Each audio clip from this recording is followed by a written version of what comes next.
Now, yesterday we learned that Lucasfilm was pushing back their previously announced Star Wars film schedule by 1 year. That instead of getting new movies every other December for 3 years starting in 2022, there would be a new Star Wars film every other December starting in 2023.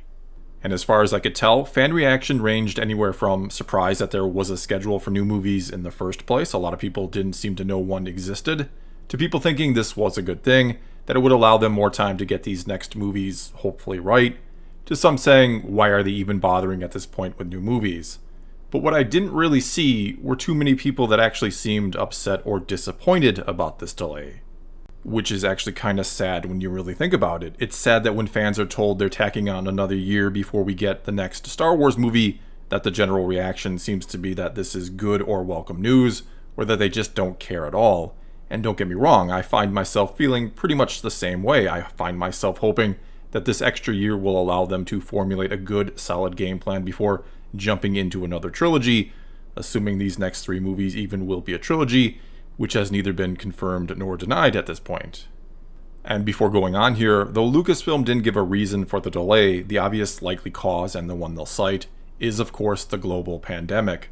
There is a general sense of uncertainty around the film industry right now, and no one really knows when, or even if, it'll get back to normal. I mean, I don't see theatrically released films ever dying or going away completely, but the current situation is a strain both on theater owners and the film industry itself. We could certainly see an even greater shift to streaming because of all this in the near future, and even after things get back to quote-unquote normal. Still, barring things getting worse down the road, and knock on wood, let's hope it doesn't, there will be more Star Wars movies coming to a theater near you in a few years, and there's no way of knowing if this longer wait will somehow slowly but surely rekindle excitement for the franchise among those who maybe weren't all too pleased with the sequels. Will absence make the heart grow fonder, as they say? Or will some just not miss it at all and be pushed further into apathy as the years go by? And I think if Disney and Lucasfilm want it to be the former and not the latter, if they want to bring excitement and anticipation back, especially on the movie front, it's time for Kathleen Kennedy to go. This long gap is the perfect time to mark the start of a new era of Star Wars under new leadership. As I've said many times before, for good or bad depending on your point of view, let Kennedy forever be associated with the sequel trilogy and just the sequel trilogy. Let those who truly and really enjoyed those films be able to look back at what she did and her time with the company fondly, and let those who didn't be allowed to look forward knowing the company will soon be free of her influence. Letting her go now or in the very near future could result in the best of both worlds, or make those who both love and hate her happy, and since her contract expires next September, everything is lined up pretty much perfectly for this. In the coming months, let her come out and say that she's stepping down and moving on to other challenges in her career, that she's honored the legacy of George Lucas the best way she knows how, during a very difficult transition phase. Even though a case can certainly be made that she didn't do that she didn't honor Lucas, I mean. In fact, I recently again watched a series of videos that can be found on the Star Wars YouTube channel, and I'll put a link to them in the description below, that was filmed literally days after Lucas sold Disney, and it's between Kennedy and George Lucas himself. And in this interview, Kennedy seems to say all the right things in regards to honoring the stories and characters of Star Wars, and we're given the impression that George himself will still be a big part of the future of Star Wars. At one point he even talks about how he's handing over a treasure trove of stories for them to use, that he's also giving them story treatments for episodes 7, 8, and 9, and that, in his role as consultant, he'll be there to help out when and where needed. But of course, and a lot of this came to light with the release of Bob Iger's book, and he is the CEO of Disney, Lucas was basically tricked into believing his story treatments for the sequels would be used, and it turned out Kennedy sided with Iger over Lucas and thought it best to go in another direction. Furthermore, though I don't doubt Kennedy's knowledge and understanding of the film industry, I do call into question both her understanding and love of Star Wars. I've joked before that I would gladly challenge her to a game of Star Wars trivia. And no, you don't necessarily have to know the ins and outs or every little detail to be a part of creating great Star Wars. But what you need, I feel, is passion and appreciation for the franchise. I mean, if you watch the making of the Mandalorian series on Disney+, it becomes clear that Jon Favreau, the writer and showrunner, is a huge Star Wars fan and he loves it, but he doesn't seem to know every single little detail about it. That's what he's got Dave Filoni for, it seems, since he not only does seem to know everything about Star Wars, but he worked closely with Lucas for years on the creative side of things, not just the business side, which is mainly where he worked with Kennedy. Anyway, my point here is, again, if you watch this interview, you'll learn that Lucas asking Kennedy to be president of the company caught her completely off guard and seemed to come out of the blue. This is not something she was actively seeking or wanting, or likely ever thought would become a reality. After all, she and her husband, Frank Marshall, have their own highly successful production company. This is something she was offered and accepted because of the tremendous opportunity, and I can't say I blame her for that. I can't be mad that Kennedy accepted such a prestigious position offered to her by a friend. Nor do I exactly blame Lucas for what was ultimately a poor decision, I feel, mainly because the two are longtime friends. They'd known and worked with each other for over 35 years when he asked her to be president of Lucasfilm. No doubt he trusted her and thought she would be on his side over Disney's, which didn't turn out to be the case, again, when it came to the sequel trilogy especially. And I truly believe Lucas picked her because he thought he'd be able to, in a sense, run the company through her from the sidelines, that he'd still have great sway and influence over future stories and the future direction of the company. And look, not to sound like I have a great deal of sympathy for Kathleen Kennedy, but she no doubt found herself between a rock and a hard place. I mean, honestly, who was she going to listen to? The guy who used to own the company, or the mega corporation that now does? Though yes, it does also seem as if she's injected plenty of her own wants and ideas into the company as well. Many feel it's been all about an agenda with Kennedy, which may very well be true. She may just be out completely for herself here. Either way, no matter what the real truth is in regards to what happened, there are a great many Star Wars fans who simply do not like Kathleen Kennedy and will not watch or support Star Wars or give it a second chance until she is gone.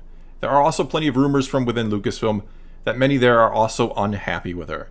I even did a video a couple weeks ago about a former employee, J.W. Rinsler, who, though didn't want to elaborate because of NDAs or non-disclosure agreements, but said that things under Kennedy had been interesting, and that things changed immediately when she took over.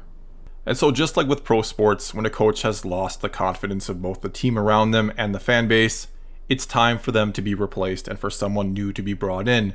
And again, in sports, few things tend to inspire hope again among both players and fans, like a change at the top. Bringing in a new coach, or in this case president, one with a new approach, mindset, and philosophy, tends to reinvigorate everything. And I think the same thing would happen here if Kennedy was replaced. And really, the timing couldn't be more perfect than in the next few months to year, and before any news really starts to come out about these new movies. Again, let her forever be associated with these sequels, and let whoever comes in next be associated with these new films. It's the perfect time for a clean break, and I'd be surprised if the big dogs at Disney aren't thinking the same thing, and looking at the fact that her contract expires next September, and convincing her right now that it's a good time to announce she's stepping away. As for who would take her place, well, I think the obvious choice right now that many would say is Jon Favreau, though of course the question has to be asked, is that something he even wants? Does he want to run this company, or does he want to remain more on the creative side of things? Not that as president, you're not involved in the creative side of things, or that you can't be, or make yourself as involved as you want. Let's not forget that George Lucas himself owned the company, and was the creative force behind it in those years, so certainly those two jobs could be one and the same. Either way, whoever is brought in, I have to imagine Dave Filoni gets a serious promotion, if he hasn't already gotten one unofficially behind closed doors. After all, he's already directed one live-action episode of The Mandalorian, clearly being groomed for more live action, and is an executive producer on the show as well.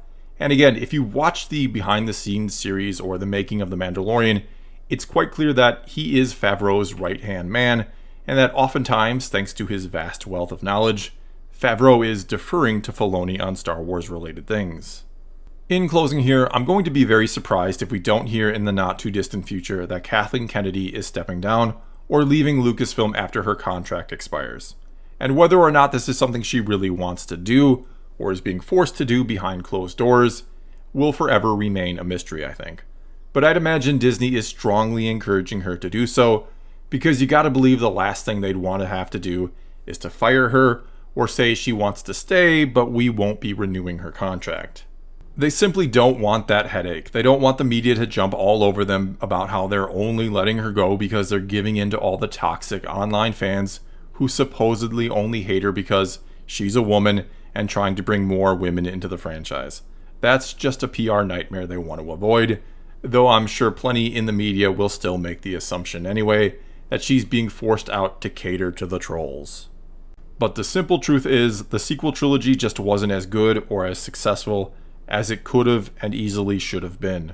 And the real key here is it didn't make the kind of money Disney wanted it to make in the end, especially when it comes to merchandise. I mean, go into any store right now and look for sequel trilogy merchandise, and you'd be hard-pressed to find any, unless you check out the clearance aisle. And that's probably what burns Disney up the most right now, that these movies are almost worthless to them after the fact. That nobody wants the toys or the shirts or whatever else it might be. No one wants more stories about these characters. They're probably both happy and furious that Baby Yoda is far, far more popular or sells better than anything the sequels gave us. Well, that's all I've got for this time. Now it's your turn to tell me what you think about this announcement of having to wait longer for more Star Wars movies. Do you think this is good news? Do you even care? Or maybe you won't care till Kennedy is gone. Whatever the case may be, leave a comment below and let's talk some Star Wars. And until next time, thanks for watching.